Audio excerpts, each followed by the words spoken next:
جو ہماری ایکسپورٹس بڑھ رہی تھیں اور جو ریکارڈ پہ پہنچی تھی، اور ہمارا خیال تھا کہ اگر ہم رہتے تو وہ 38,000 ارب ڈالر پہ پہنچ جانی تھی، وہ اب ہر مہینے 18% ایکسپورٹس پاکستان کی گر رہی ہیں، تو بجائے دولت میں اضافہ ہونے کے وہ نیچے آ رہا ہے۔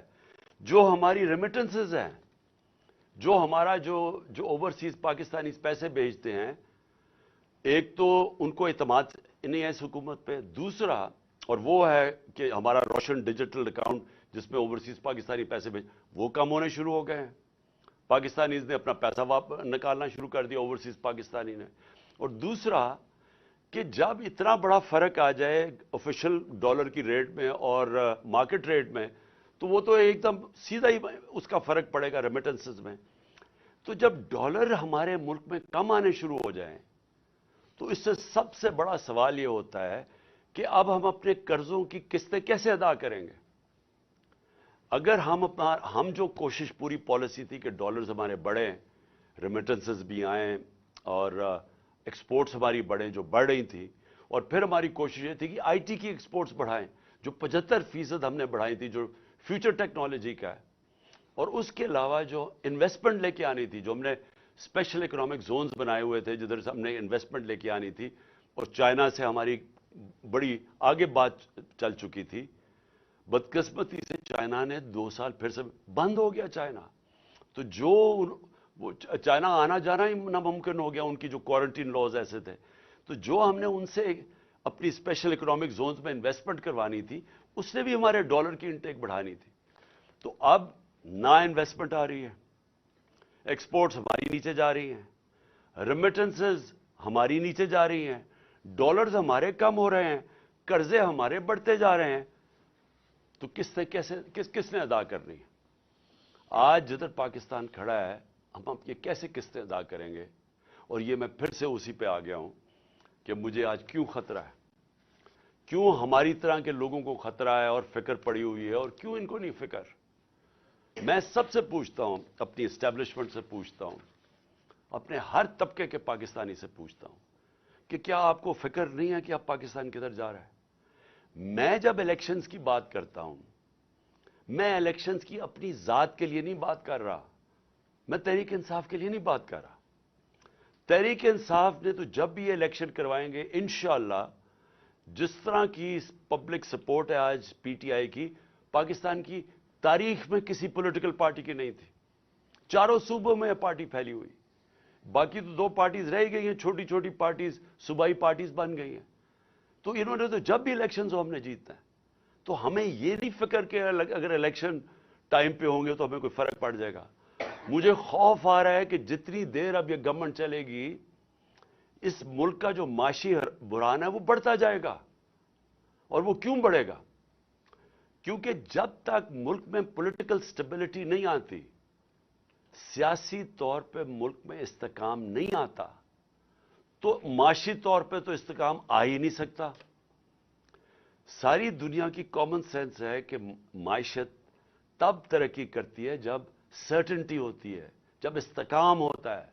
میں اگر آج بزنس مین ہوں، میں آج ایک انویسٹر ہوں، میں تو تب پیسہ لگاؤں گا جب مجھے پتا چلے گا کہ یہ 4-5 سال کی حکومت چل رہی ہے، اور میرا آج اگر پیسہ لگاؤں گا تو 2-3 سال کے بعد جب مجھے اس کا نفع آنا شروع ہوگا۔ مجھے جب یہی نہیں پتا کہ 6 مہینے میں کیا ہوگا اور اگلے 8 مہینے میں کیا ہوگا، کون پیسہ لگانے لگا ہے؟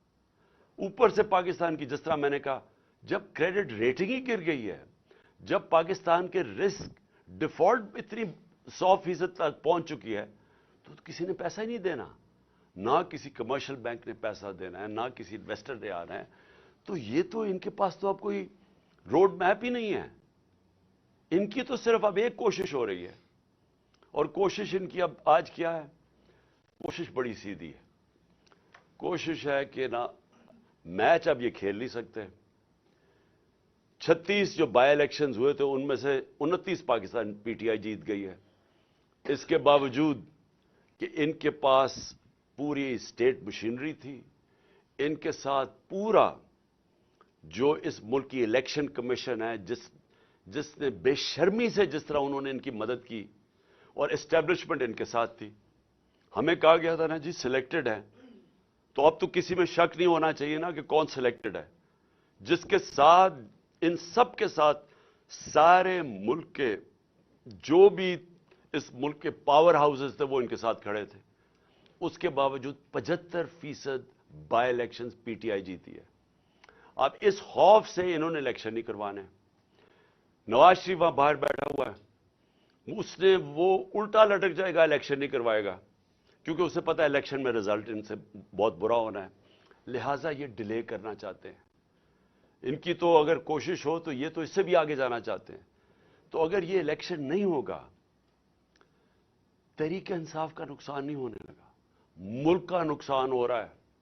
ملک جس تیزی سے نیچے جا رہا ہے، مجھے چھوڑیں، باہر کے کوئی بھی انڈیپینڈنٹ جو معیشت کے تجزیہ کار ہیں، کسی سے پوچھ لیں، یہ جو موڈیز اور فچ جو کریڈٹ ریٹنگ کرتے ہیں دنیا میں ملکوں کی، کیا وہ تو ہمارے ساتھ نہیں ہیں جو کہہ رہے ہیں کہ آج پاکستان کی ریٹنگ بالکل نیچے گر چکی ہے؟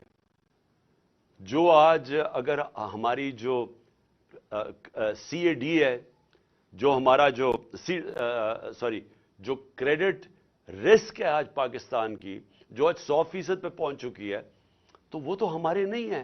اس کا مطلب ساری چیزیں بتا رہے ہیں کہ ملک جا رہا ہے اس وقت معاشی تباہی کی طرف، اور اس کو نکالے گا صرف الیکشن۔ اب یہ کیا کوشش کر رہے ہیں، میں قوم کے سامنے آخر میں یہ بات رکھنا چاہتا ہوں، ان کی کوشش کیا ہے۔